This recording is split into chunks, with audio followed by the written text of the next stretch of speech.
ಆಯ್ತು ಸರ್, ನೀವೇ ಎದ್ದೇಳಬಾರ್ದು ಅಂತ ಹೇಳಿದ್ರೆ ಆಯ್ತು. ಎದ್ದೇಳಲ್ಲ, ನಾನು ಹೇಳಲ್ಲ. ನೀವು ತಪ್ಪು ರೆಕಾರ್ಡ್ ಹೋಗ್ಬಾರ್ದು. ಹೋಗ್ಲಿ, ಇದು ದೇವೇಗೌಡರದ್ದು ಹೋಗ್ಲಿ, ಪರವಾಗಿಲ್ಲ. ದೇವೇಗೌಡರು ಮುಖ್ಯಮಂತ್ರಿ ಆಗಿದ್ರು. ನಾನು ರೆವಿನ್ಯೂ ಡಿಪಾರ್ಟ್ಮೆಂಟ್ ಕೇಳಿದೆ. ಇದು ಎಲ್ಲಿ ಮಂತ್ರಿಮಂಡಲ ಆದ್ದು ಗೊತ್ತಾ? ನಿಮ್ಗೆ ಗೊತ್ತಿಲ್ಲದೇನೆ ಮಾತಾಡಬಾರದು ಅನ್ನೋ ಕಾರಣಕ್ಕೋಸ್ಕರ ಹೇಳ್ತಾ ಇದ್ದೇನೆ. ಚಾಲಪ್ಪ ಅವರ ಮೆಡಿಕಲ್ ಕಾಲೇಜ್ ಆಫೀಸ್ ಇದೆಯಲ್ಲ, ಗೆಸ್ಟ್ ಹೌಸ್ ಇದೆಯಲ್ಲ ಕೋಲಾರ, ಅಲ್ಲಿ ಮಂತ್ರಿಮಂಡಲ ಆದದ್ದು. ನಾನು, ಸಿಂಧಿಯಾ ಅವರು, ಎಂ.ಪಿ. ಪ್ರಕಾಶ್ ಇಲ್ಲ, ನಾನು, ಸಿಂಧಿಯಾ, ಜಾಲಪ್ಪ, ದೇವೇಗೌಡರು 4 ಜನ ಮಂತ್ರಿಮಂಡಲ ಮಾಡೋದು. ಆಗ ನಾನು ರೆವಿನ್ಯೂ ಕೊಡ್ರಿ ಅಂತ ಕೇಳಿದೆ. ನಾನು ಜಾಲಪ್ಪ ನನಗೆ ರೆವಿನ್ಯೂ ಬೇಕು ಅಂತ ಹೇಳಿದ್ರು. ಆಗ ಜಾಲಪ್ಪನಿಗೆ ರೆವಿನ್ಯೂ ಹೋಗಿ ನನಗೆ ಯಾವ್ದು ಕೊಡ್ತೀರಿ ಅಂತ ಅಂದಾಗ ದೇವೇಗೌಡರು ನೀವು ಫೈನಾನ್ಸ್ ತಗೋ ಅಂತ ಹೇಳಿದ್ರು.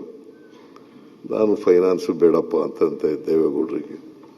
ಆಗ ದೇವೇಗೌಡರು ಇಲ್ಲ ನಮಗೆ ನಂಬಿಕಸ್ಬೇಕು, ಅದಕ್ಕೋಸ್ಕರವಾಗಿ ರೆವಿನ್ಯೂ ನೀನೇ ಫೈನಾನ್ಸ್ ತಗೋಬೇಕು ಅಂತ ಹೇಳಿದ್ರು.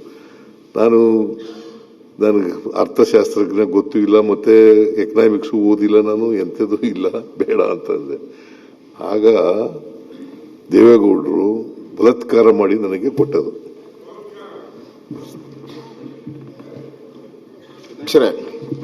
ಅವತ್ತು ದೇವೇಗೌಡರಿಗೆ ಏನಾನ ದೂರದೃಷ್ಟಿ ಇತ್ತನೋ ಗೊತ್ತಿಲ್ಲ. ಅವತ್ತು ನಿಮ್ ಫೈನಾನ್ಸ್ ಮಿನಿಸ್ಟರ್ ಆಗಿದ್ದಕ್ಕೆ ಇವತ್ತು 17 ಆಗಿದ್ದೆ. ಅವತ್ತಾಗಿಲ್ಲ ಅಂದಿದ್ರೆ ಎಷ್ಟಾಗ್ತಾ ಇತ್ತೋ ಗೊತ್ತಿಲ್ಲ. ಆಗ್ತಾನೆ ಇರ್ಲಿಲ್ಲ. ಬಿಟ್ಬಿಡಿ.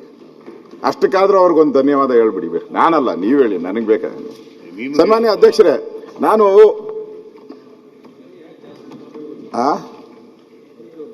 ನಾನು ಈ ಬಡ್ಜೆಟ್ ಯಾವಾಗ ಮಂಡನೆ ಮಾಡಿದ್ರು ಅವತ್ತು ಇದ್ದಂತ ಸಿದ್ದರಾಮಯ್ಯನ, ನಾನು ಅವತ್ತು ಬೆಂಗಳೂರು ಅಧ್ಯಕ್ಷ ಆಗಿದ್ದೆ. ನಾನು ಬೆಂಗಳೂರು ಸಿಟಿ ಬಿಜೆಪಿ ಅಧ್ಯಕ್ಷ ಆಗಿದ್ದೆ.